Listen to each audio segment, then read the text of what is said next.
Welcome to a new edition of the Neon Jazz interview series with Israeli-born jazz artist Yaala Ballin. She opened up about her latest 2021 CD, Sings Irving Berlin, growing up in Israel and her life in music. Along with recordings, she has been quite busy over time and was a vocal jazz instructor for the U.S. State Department program, Jazz Futures, for 6 years, from 2008 to 2013. She has been a very active educator. She's got great stories. Enjoy. Thanks for taking a minute out. Of course. Again, thanks for taking a minute out. I want to start off here with your 2021 CD, Sings Irving Berlin. I'm curious about the timing of this coming out during a pandemic. Did you have any reservations about when this was going to come out and during this time of a pandemic? No, it was not planned this way, but I'm happy it did happen this way. So the album was recorded actually at the end of 2019, at the end of October, and I was in touch with Steeplechase a few months afterwards, and it just happened to be that with everything going on, it was released in January 2021. I'm happy it did. I feel like it's the right CD to come out to give people some happiness and joy, and during these difficult times. So it turned out to be perfect. Talk to me about Irving Berlin. Why did that pull you into making a CD? That's a really funny story. So growing up, I'm from Israel, born and raised. And my grandfather used to say that we are related to Irving Berlin because he was born Israel Ballin, B-A-L-I-N-E. And it was so exciting because I thought, well, that's a good story, So I went and I searched his biographies and different books, and we could not find any connection.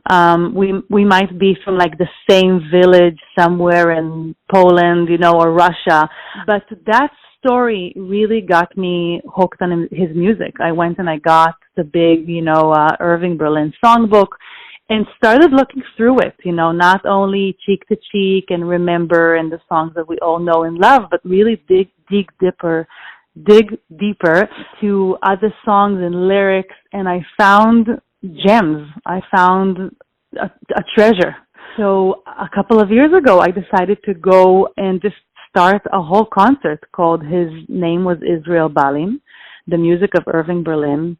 And I decided as the album to keep it as the Nat King Cole kind of trio feel without the drums, something more intimate.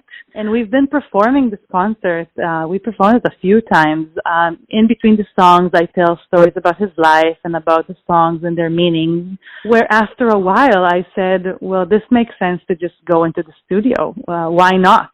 And actually it was so familiar to us, and we felt so good with it that we recorded the whole album in 4 hours, live, in one room. All of us in one room, just going through the songs. That's wonderful.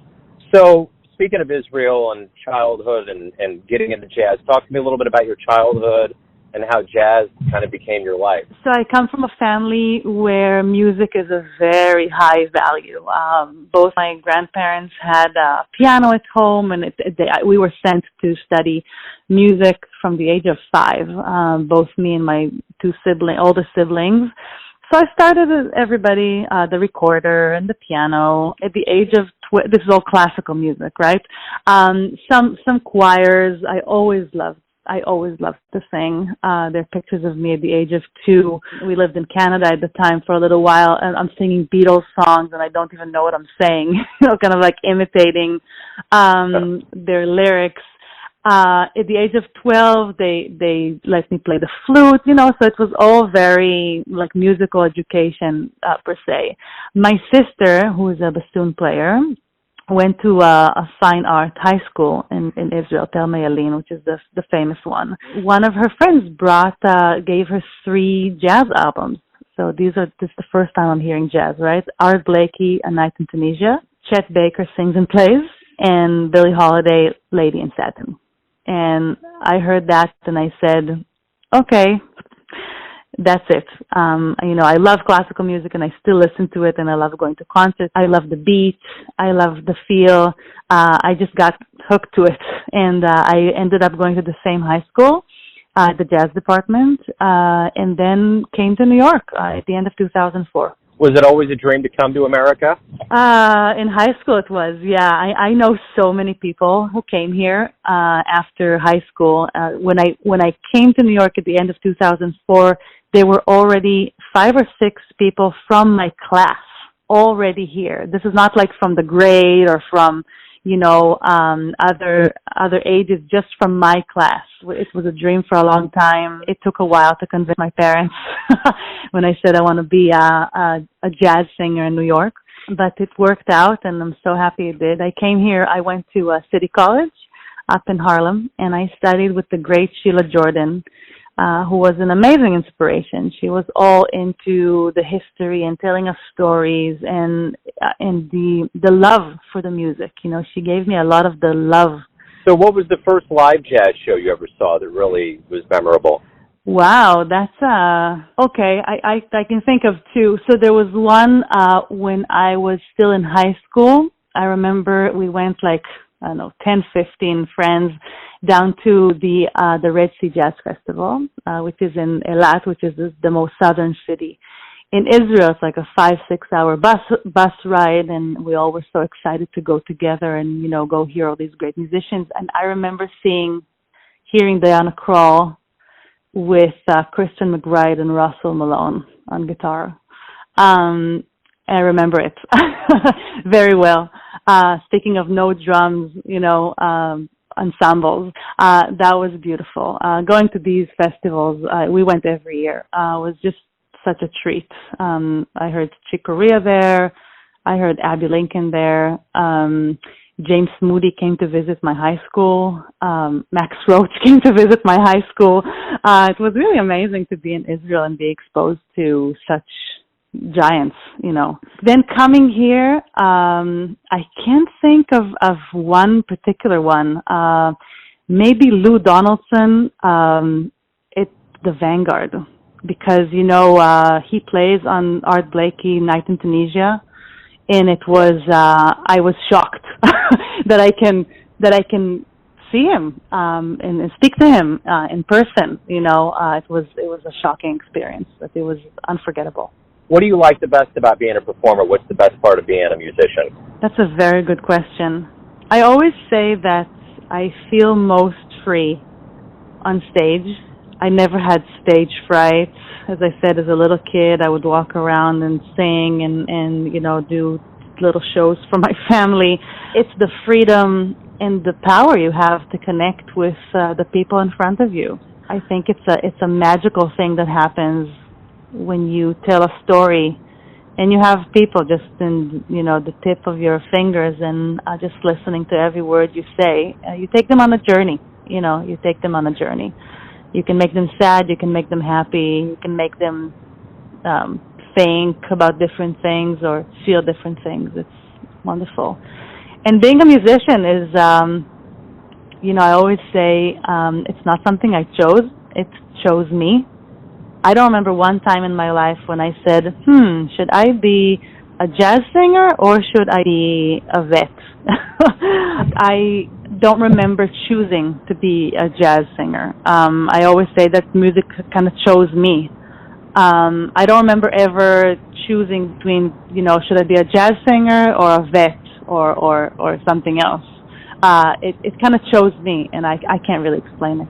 What do you miss the most about that old world back in March of last year? What are you looking forward to getting back to? I really look forward to, of course, sing again in front of people. I really don't know when that will happen, given the whole mask situation. Even though I'm vaccinated, so I feel a little better in that way. But I also really, really miss going out and hearing my friends.